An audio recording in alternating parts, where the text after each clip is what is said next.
Transformers, more than meets the eye. Autobots wage their battle to destroy the evil forces of the... Hello everybody, this is Toys R Us. For this special figure showcase, we're going to be looking at the 1987 Autobot Headmaster Chromedome. What we're going to do with this video, we're going to have a quick look at him in both of his modes, help you decide how you want to display him. I'll show you the accessories that come with him and how you can use them in both modes. We'll look at the Headmaster Gimmick and how it works with that and other Headmasters. We can also do a comparison with him and a newer version of himself. And as I'm lucky enough to still have one of the boxes, we can have a look at the artwork and the fantastic battle scene that's on the back of that. Before we get started, I want to dedicate this video to a subscriber called Harlan Perry, and I hope he enjoys this very much. Okay then, let's have a look at him. So, again, I've got fond memories of this figure because I was lucky enough to have one of these when I was a child. I do really like it. It is probably one of the most basic and simplistic transformations ever, especially for a figure of this size, because, you know, it's huge. It is really, really big. It's much bigger than most of the normal Generation 1 figures. I've got my trusty Swindle here just to sort of prove the height of how big he is, and we'll have a look in a bit as well of just how much bigger he is than his newer version. So let's have a look at the robot mode then. So the head obviously has no articulation because it is a Headmaster, and we're going to look at that gimmick in a second. The shoulders will spin all the way around, the legs don't do anything, and the feet sort of tilt, but again, it's mainly for transformation purposes. There is literally nothing else that he really does. He's so basic, in fact, that he doesn't even have a hand. This, in my opinion, would be, it's just a giant scaled up mini-bot. It really is. It's so basic, but I suppose I still loved it. I really loved it. I mean, this is how easy the transformation process is. So you fold the roof up, you fold the half up like that. There's his arms, there's his feet. It's literally as simple as that. I don't even usually do the transformation processes because of how long they can take, but let's be honest, that's not going to take very long at all. So let's take out these blasters of his. The good thing about this is they are both the same, and again, they can fit in his hands or they can fit on his roof, like so. Now, I probably should have, in fact, I'm going to take these off for the reason I'm about to show you in a second. So the Headmaster Gimmick, which is what I think made these toys so appealing to kids, is exactly this. And I'm going to be super careful because this is something to be aware of on pretty much all of the Headmasters. Hardhead's worse than this guy, to be honest.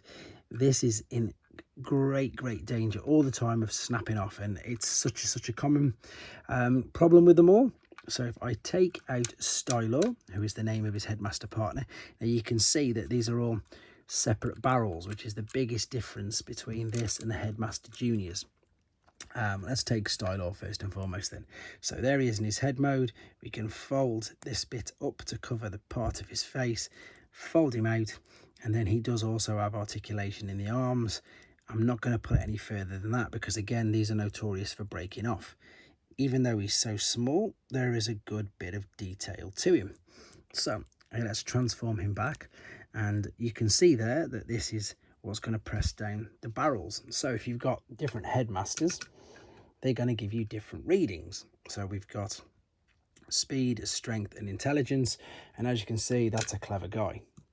Whereas if we take Skull Cruncher's Headmaster, and if we pop it in, he's much stronger. It gives him a completely different reading. So again, that also makes it a bit more fun and great to play with. I'm just going to leave that there for a second because, of course, what you can do with Stylo when he's in the robot mode, we can fold him out. And, of course, he now, I was going to say pilot, but it's not a ship. He now drives Chromedome in his Cybertronian vehicle mode. And then, of course, you put the guns back on the roof. You'd have to take them off to open it up. I love the fact it's translucent plastic, so you can see him inside there. One thing to be aware of, and this is a brilliant example, see the sun fade of it on here? This figure gets sun faded so easily. The wheels rotate and spin round, of course, as you'd expect. They look a lot like Ultra Magnus wheels, to be honest. Now I'm just looking at them. Screws do get corroded quite easily with this guy, and of course stickers can also play a big part. Can you see the difference in the sun fade on the two sides there? Good, just wanted to show you that. Now let's quickly take this guy out and let's do a comparison with the newer version.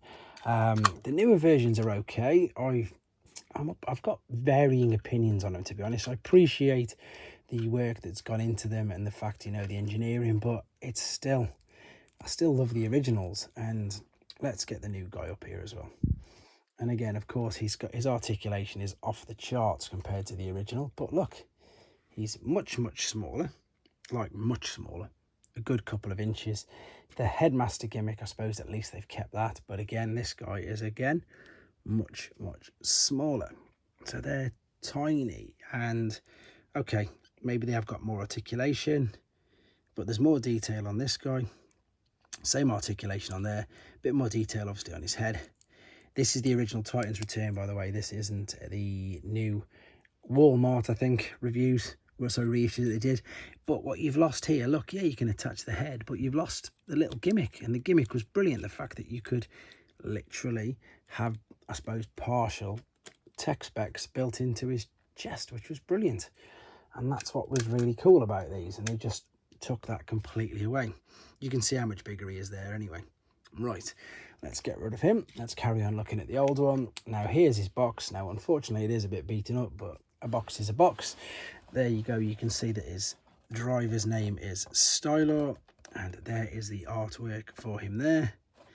And then if we spin this around, you've got the transformation process at the top.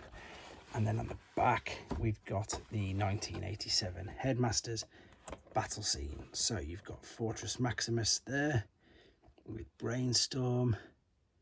There's Chromedome, and you've got the Horicons as well. So Ape Face, and then the rest of the Headmasters and Scorponok on the bottom. Brilliant battle scene. And of course, Headmasters had its own cartoon in Japan at the same time. But there we go. That's another quick look at a favourite figure of mine, Harlan. I hope you enjoyed the video, buddy. Thanks for all your comments, and again, thanks to everybody else as well for liking, commenting, sharing all my videos. I really do appreciate it. The channel's growing really well, and again, I'm loving it. Thank you to you guys for all your support, and of course, please take care. Thanks for watching. Like and comment, and don't forget to subscribe.